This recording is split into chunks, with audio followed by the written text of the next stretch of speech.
तो मिशन 2025 पर बात करने के लिए हमारे साथ इस वक्त खुद मौजूद हैं योग गुरु बाबा रामदेव।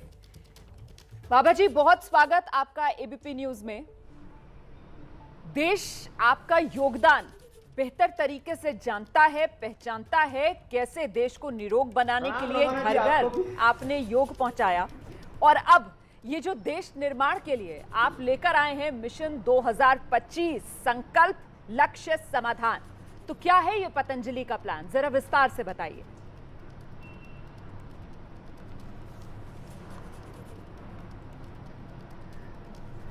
तो रवाना जी, पहले तो 30,000 करोड़ का तो हम लोग टर्नओवर का लक्ष्य हासिल कर चुके हैं।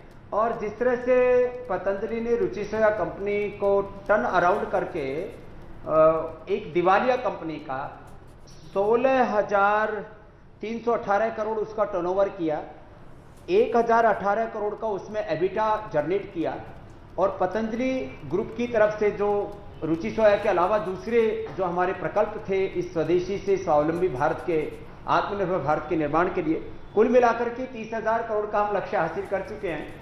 और 2025 तक हम अभी इस समय यदि एमएनसीज की बात की जाए तो यूनिलीवर खाली हमसे आगे, उसको हम बीट कर लेंगे 2025 तक।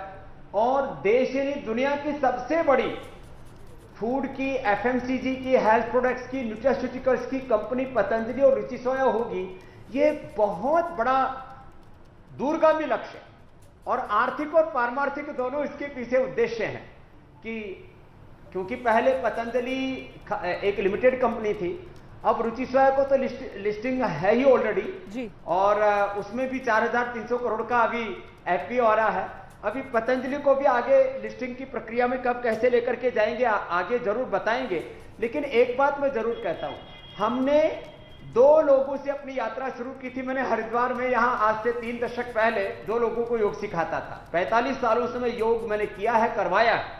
और आज मैं इस बात को कहते हुए फक्र महसूस करता हूं कि वो योग, वो आयुर्वेद, वो नेचुरोपैथी, वो हमारे वैदिक ज्ञान की जो अपने पुरखों के ज्ञान की अलग अलग विरासत, उसको हमने वैज्ञानिक आधार दे करके रिसर्च एंड एविडेंस बेस्ड योग, research and evidence based medicine, research and evidence based treatment की एक बहुत बड़ी मिसाल कायम की है। और आज पूरी दुनिया में उसका वर्चस्व है और पूरी दुनिया ने माना। और मैं तो कहता हूं भविष्य की चिकित्सा पद्धति, दुनिया की भविष्य की चिकित्सा पद्धति योग, आयुर्वेद, नेचुरोपैथी होगी जी। और इस बारे में कम से कम आने वाले 5-10 सालों में हम 5-10 हजार करोड़ रुपए रिसर्च में खर्च करेंगे। यूनिवर्सिटी बनाएंगे करीब 1 लाख करोड़ जो है करीब 1 लाख बच्चों से ज्यादा की कैपेसिटी की जी, जिसमें जो ऑक्सफोर्ड, हार्वर्ड, कैम्ब्रिज, स्टैनफोर्ड से भी ज्यादा बड़ी यूनिवर्सिटी पतंजलि की बने। हम अपना पूरा का पूरा फोकस अभी इन्हीं 3 कामों पर ही किए हुए, एजुकेशन, हेल्थ और रिसर्च। इसके साथ साथ दूसरी चीजें और आगे बढ़ेंगी। जी रोमाना जी, आपने तो बड़ी बात भी कही थी उस समय प्रेस कॉन्फ्रेंस में कि भाई जितना पैसा भारत सरकार नहीं खर्च करती है आयुर्वेद में रिसर्च में, उतना पतंजलि ग्रुप ने किया। अच्छा, आपने बताया किस तरीके से 3 दशक पहले महज 2 शिष्यों के साथ आपने योग सिखाने की शुरुआत की। और करीब पतंजलि का अगर सफर देखूं मैं तो 15 साल पुराना है बाबा जी। ये 15 साल के सफर को आप किस तरीके से देखते हैं? जब शुरुआत की थी तब क्या लक्ष्य लेकर चले थे और आज जिस पड़ाव पर, या फिर ये कहा जाए जिस मकाम पर आपने पतंजलि को पहुंचाया है पूरी दुनिया में, अब यहां से आगे का रास्ता कैसा और पीछे इन 15 सालों में कितनी मुश्किलें रही बाबा जी?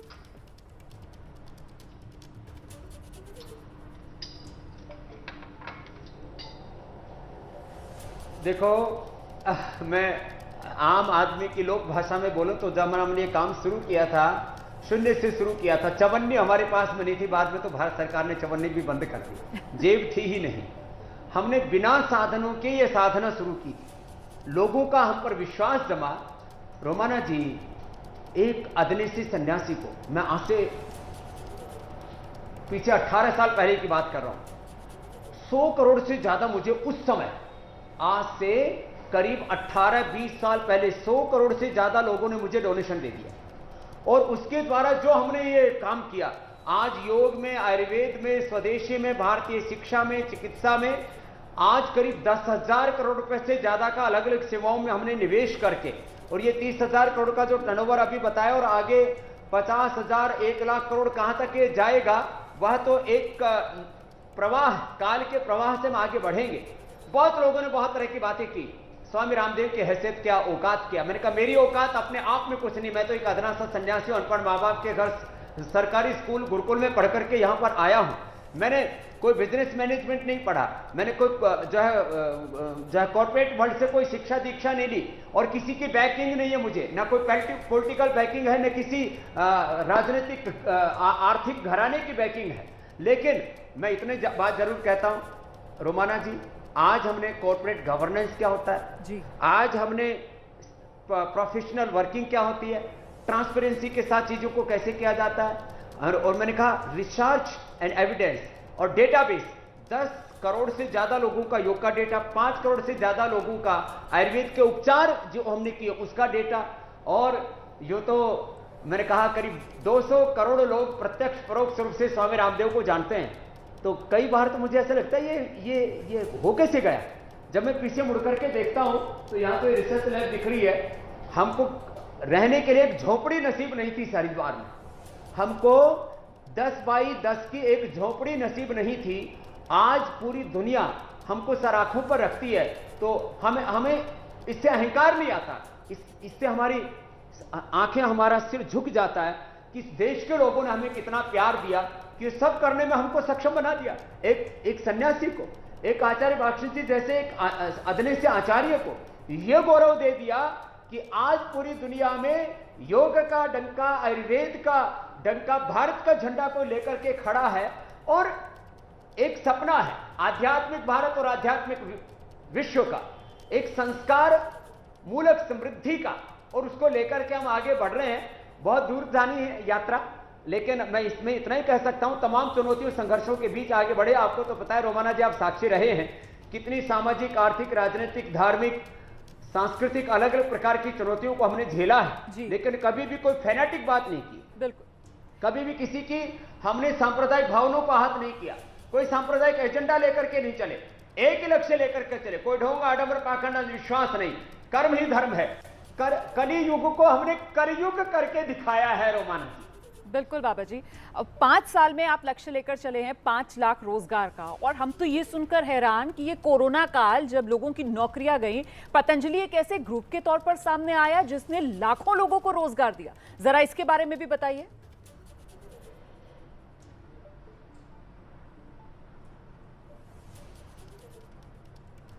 हाँ, ये चारों तरफ प्रश्न पूछा जाता है और बातें होती हैं कि लोगों की जॉब जा रही है।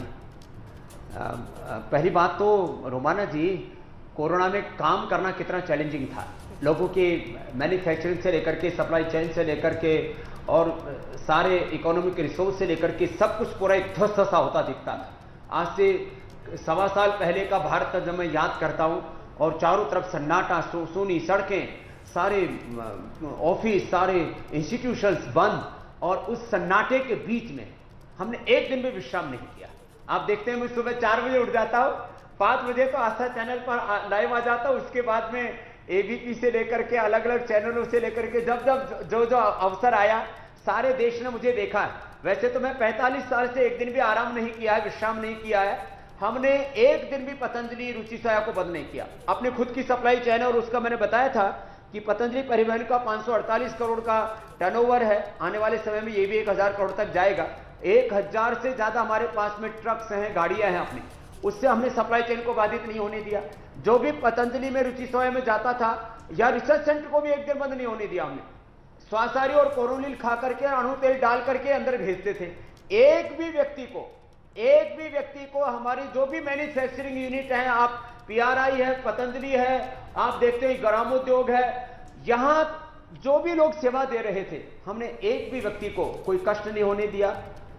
पूरे पतंजलि में एक व्यक्ति की कोई मौत हो गई, कोई जो पतंजलि के अंदर नहीं रहता था, तो लोगों ने कहा, हेडलाइन बना दी, अरे भाई इसमें कितनों ने कितनों को खोया है। लेकिन हमने 99.99% अपने एक भी व्यक्ति को हमने बिना खोए और सारी चीजों को बरकरार रखा। प्रत्यक्ष परोक्ष रूप से करीब 5 लाख लोगों को हम रोजगार दे रहे हैं।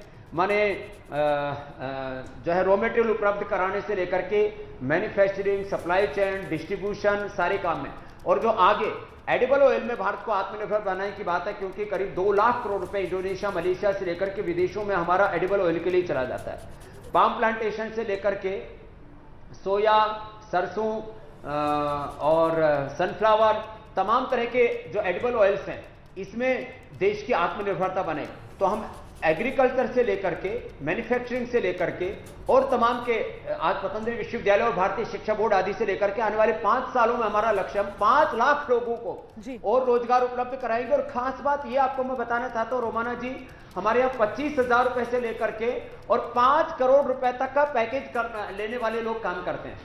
हम, आप जो रिसर्च सेंटर आप यहां पर देख रहे हो, यहां पर लोगों के जो है 50-50 लाख, 1-1 करोड़ के पैकेज हैं। और अभी पूरी दुनिया के बड़े साइंटिस्ट पतंजलि में आना चाहते हैं। तो ये एक बड़ा कार्य है और हम यही चाहते हैं कि सब लोग अपने अपने हिस्से की जिम्मेदारी, भागीदारी निभाते हुए इस भारत को आर्थिक और आध्यात्मिक शक्ति संपन्न बनाने के लिए, कि भारत पूरी दुनिया में सबसे ऊंचे स्तर पर हो। पूरी दुनिया के साथ हम आंख से आंख मिलाकर के बात ही नहीं कर सके, दुनिया की सबसे बड़ी अर्थव्यवस्था भारत बने। हम योग अध्यात्म के माध्यम से धर्म और सांस्कृतिक मूल्यों के आधार पर तो काम करेंगे ही करेंगे इस भारत को इकोनॉमिक सुपर पावर बनाने में।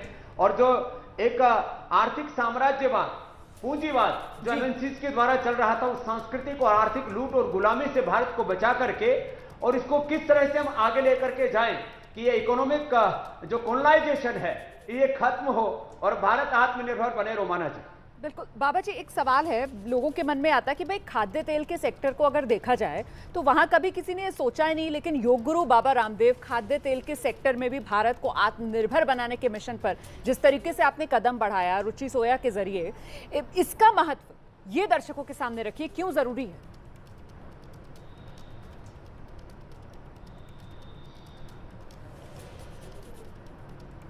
देखो रोमाना जी, अपने देश में मैंने कहा ना 2 लाख करोड़ रुपए से ज़्यादा का खाद्य तेल बाहर से आता है। लोगों को ये तो पता ही था कि 5 लाख करोड़ से ज़्यादा हम लोग डीजल, पेट्रोल और तमाम तरह के गैसेस, ये कुल मिलाकर के शायद अब ये तो 10 लाख करोड़ हो गया होगा। लेकिन ये एडिबल ऑयल भी लाखों करोड़ का बाहर से आता है। ये जो आप मेरे साथ दाएं बाएं और देख रहे हो, ये जो न्यूट्रिशटिकल प्रोडक्ट्स है 50,000 करोड़ से ज़्यादा, और इसमें भी 90% विदेशी कंपनियों का एकाधिकार और प्रभुत्व था, और वो भी सब सिंथेटिक, केमिकल, एनिमल बेस्ड, ऐसी सब बाहर से तेल आ रहा था। अब जो है 4 गुना तक सरसों से और बाकी जो हम सोयाबीन और मूंगफली आदि उगाते हैं अपने देश में, इससे 4 गुना ज़्यादा पाम से हम ऑयल प्राप्त कर सकते हैं, और वो जो है इन्वायरमेंटल फ्रेंडली है। लेकिन उसके बारे में किसी ने पहल नहीं की थी। कुछ छोटे छोटे ऐसे बिंदु थे। इस देश की अलग अलग जो जमीनें हैं अलग अलग हिस्सों में, उसमें हम कुछ चीज़ों का एक्स्ट्रा उत्पादन कर देते हैं, खरीदार कोई नहीं मिलता। टमाटर खरीदार कोई नहीं मिल रहा है तो 2 रुपए किलो टमाटर बिक रहा है, वो तो लौकी के भाव हमने बढ़ा दिए, नहीं तो 2 रुपए किलो लौकी मिल रही है, 5 रुपए किलो आलू बिक रहा है। तो कई बार गन्ना इतना सस्ता हो रहा है कि कोई खरीदार नहीं है। तो एक क्रॉप मैनेजमेंट करके मैं तो चाहता हूं कि भारत सरकार इस दिशा में और शीघ्रतापूर्वक कदम उठाए। एक एडिबल ऑयल के लिए भारत सरकार को भी मिशनरी के तौर पर एक काम करना पड़ेगा, और मिशनरी भाव से जब काम होगा तो उसमें पतंजलि का ये लक्ष्य है कि हम कम से कम 1 लाख से ज्यादा किसानों को इस ऑयल उत्पादन के क्षेत्र में गारंटी के साथ, उसके फसल के खरीदने की गारंटी के साथ, रेट की गारंटी के साथ हम उसके साथ कोलैबोरेशन करेंगे और लाखों एकड़ जमीन पर यह एडिबल ऑयल की खेती हो। हमारा काम, हम उसकी जमीन से कोई लेना देना नहीं। आजकल बहुत बड़े मुद्दे चल रहे हैं किसानों के, जमीन उसकी, फसल उसकी, सब कुछ उसका, और हम उसको एक अच्छा भाव देंगे जिससे कि वो अपने 1 एकड़ जमीन में कम से कम 50,000 रुपए से लेकर के 1 लाख रुपए तक की, कम से कम न्यूनतम 1 लाख रुपए तक की वो आमदनी उससे अर्जित कर सके, अपना घर परिवार ठीक से चला सके, और देश का करीब 2 लाख करोड़ रुपए से ज्यादा जो बाहर जा रहा है हम उसको बचा सके। तो इसमें हम पाम ऑयल से लेकर के सोया से लेकर के सनफ्लावर से लेकर के सरसों तक के इस दिशा में आगे बड़ा काम करेंगे रोमाना जी। बिल्कुल बाबा जी, और खाद्य तेल की बात की, पेट्रोल डीजल का भी आपने जिक्र कर दिया, उसकी जो कीमतें हैं उसे लेकर भी जनता आजकल बड़ी परेशान है।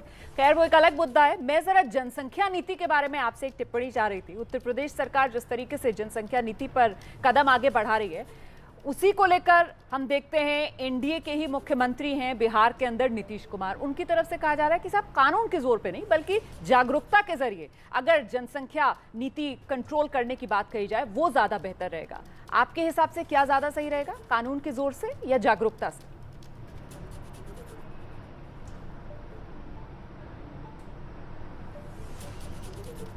हाँ देखो, इसमें 3 पक्ष है रोमाना जी। एक पक्ष देश में संसाधन, जमीन, भूमि, आप पूरी दुनिया के तो एक बहुत बड़ा डेटा है, उसके ऊपर आधा घंटे का प्रोग्राम हो सकता है जी। ब्राजील को देखिए आप, अमेरिका को देखिए, कनाडा को देखिए, यूरोप के अलग अलग देशों को देखिए, ऑस्ट्रेलिया को देखिए। मैं सब दुनिया के देशों में होकर के आया हूँ। मैंने देखा भारत से 2.5, 3 गुना उनकी पॉपुलेशन है, और आबादी कितनी, किसी की 2 करोड़, किसी की 3 करोड़, ज़्यादा से ज़्यादा किसी की 30 करोड़। तो भारत से आप उनका जो भूभाग है वो 2 से 3 गुना बढ़ा, और आबादी 2-3 करोड़ से लेकर के अधिकतम 30 करोड़, हम 135 करोड़ तो हो चुके। इसलिए संसाधन, जमीन, एयरपोर्ट्स, रेलवे, हॉस्पिटल और जो कुछ भी हम कितना ही काम कर लें, कितने रोजगार के अवसर देने, सब कम पड़ जाएंगे। जनसंख्या नियंत्रण तो होना चाहिए, एक पक्ष। अब इसका आधार क्या होना चाहिए? इसका आधार जागरूकता होना चाहिए कि इसका आधार कानून भी होना चाहिए? तो मैं कहूंगा दोनों होना चाहिए। कानून भी होना चाहिए और जागरूकता भी होनी चाहिए, और खाली दोनों से बात नहीं बनेगी। तीसरा एक और है जी, लोगों में एजुकेशन और लोगों में प्रॉस्पेरिटी भी होनी चाहिए।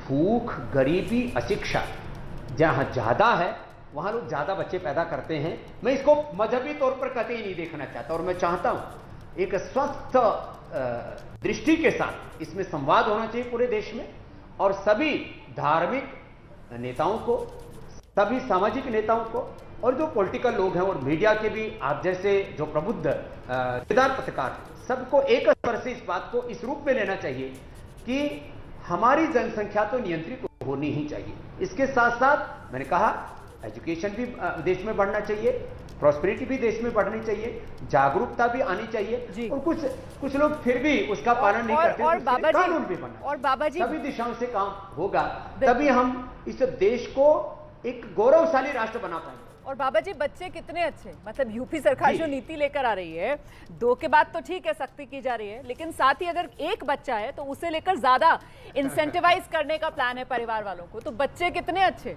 1, 2, कितने? ये देखो, एक वाली बात तो समझ से परे की बात है, वो तो हमारे जैसे फिर सन्यासी हो। तो देखो, हम तो एक भी अच्छे हैं, सन्यासी तो एक ही अच्छा है, लेकिन बाकी दो बच्चे वाली चलिए 2 बच्चे वाली जो पॉलिसी है उससे नीचे जाना मुझे लगता है थोड़ी बेईमानी हो जाएगी। तो अभी तो 2 बच्चे ही अच्छे हैं, यही तक रहना चाहिए। 2 बच्चे अच्छे। बहुत शुक्रिया बेबाकी से इस सवाल का जवाब देने के लिए। बस चलते चलते एक सवाल और बाबा जी, क्योंकि आप खुद ही देवभूमि उत्तराखंड में इस वक्त मौजूद हैं, हरिद्वार से हमारे साथ जुड़े हुए हैं, और कांवड़ यात्रा को लेकर एक तरीके से असमंजस की स्थिति बनी हुई है। आज भी प्रधानमंत्री ने जब पूर्वोत्तर राज्यों के मुख्यमंत्रियों से बात की तो कहा कि साहब भीड़ की तस्वीरें जब दिखती हैं तो ये बात चिंताजनक है, और तीसरी लहर से कोरोना से बचने के लिए सावधानी जरूरी। आपको क्या लगता है इस माहौल में जब कोरोना की तीसरी लहर का खतरा बना हुआ है, कांवड़ यात्रा उसकी इजाजत दी जानी चाहिए या नहीं?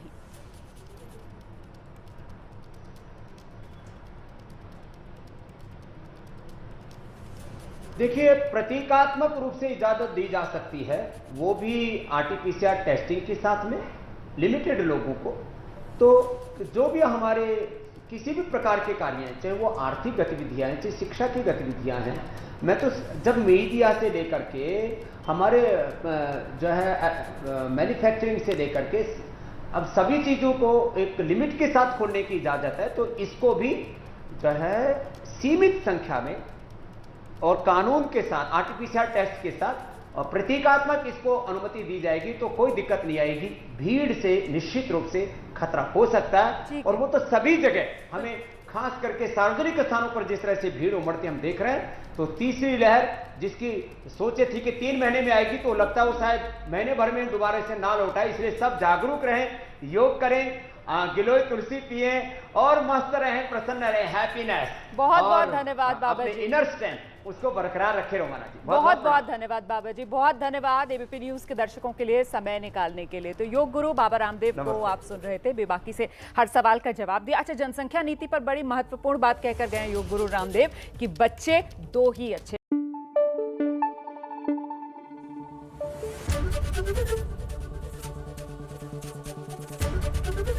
एबीपी न्यूज आपको रखे आगे।